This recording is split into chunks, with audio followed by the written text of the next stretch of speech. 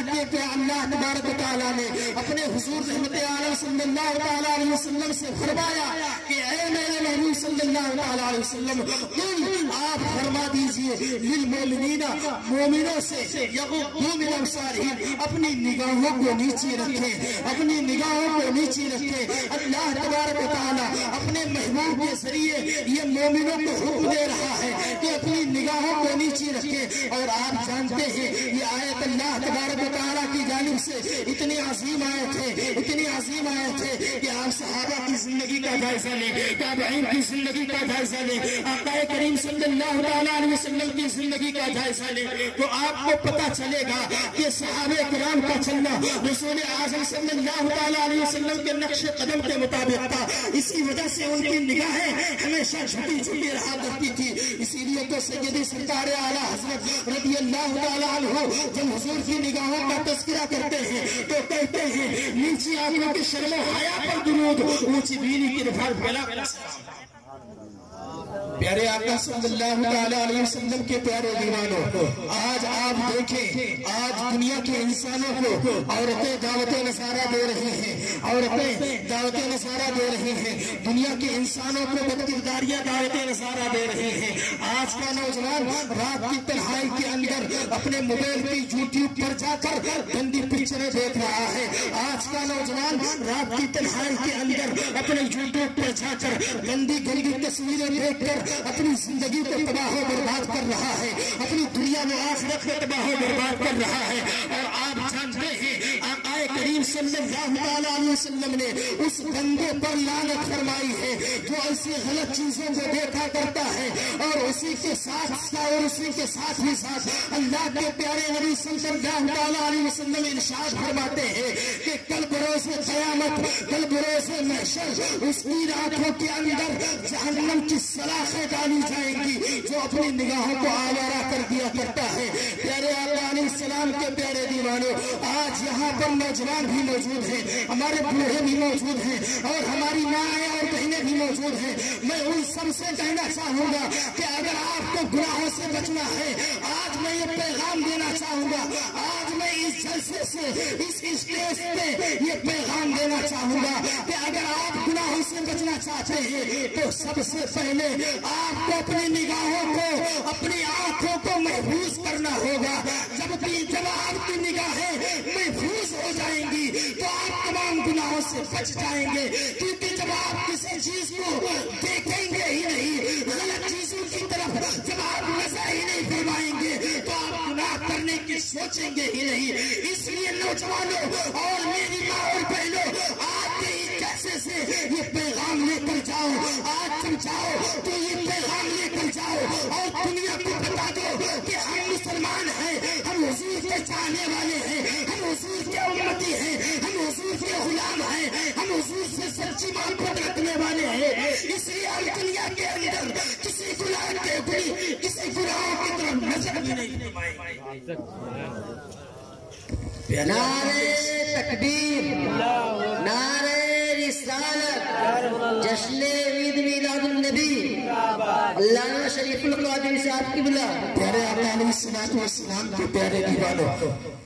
آپ دیکھیں سلطان الہند غریب نواز رضی اللہ تعالیٰ عنہ، بس تھوڑی دیر اور برداشت کیجیے، میں اپنے تقریر کو ختم کر رہا ہوں. آج آپ دیکھیں سلطان الہند غریب نواز رضی اللہ تعالیٰ عنہ کی زندگی کا جائزہ لیں. سلطان الہند غریب نواز رضی اللہ تعالیٰ عنہ کی سیرت طیبہ کا مطالعہ کریں تو آپ کو پتہ چلے گا کہ اللہ اکبر. جب سلطان الہند غریب نواز رضی اللہ تعالیٰ عنہ انا ساغر کے قریب تشریف فرما تھے، اس وقت سچویشن یہ ہوئی، اس وقت حالت یہ ہوئی کہ پرتھوی راج نے سوچا کہ اس بابا کے پاس دنیا کے لوگ مائل ہو رہے ہیں اور ان کے ہاتھوں پر اسلام بھی قبول کرتے جا رہے ہیں، ان کے دیوانے بھی بنتے جا رہے ہیں، ان کے ارد گرد گھومتے بھی چلے جا رہے ہیں. ہمیں کسی نہ کسی طریقے سے حضور خواجہ غریب نواز رضی اللہ تعالیٰ عنہ کو یہاں سے اٹھانے کی کوشش کرنی چاہیے. لیکن اس پرتھوی راج نے یہ دیکھا کہ اللہ تبارک و تعالیٰ نے سلطان الہند غریب نواز کو بہت بلند و بالا مرتبہ عطا فرمایا ہے.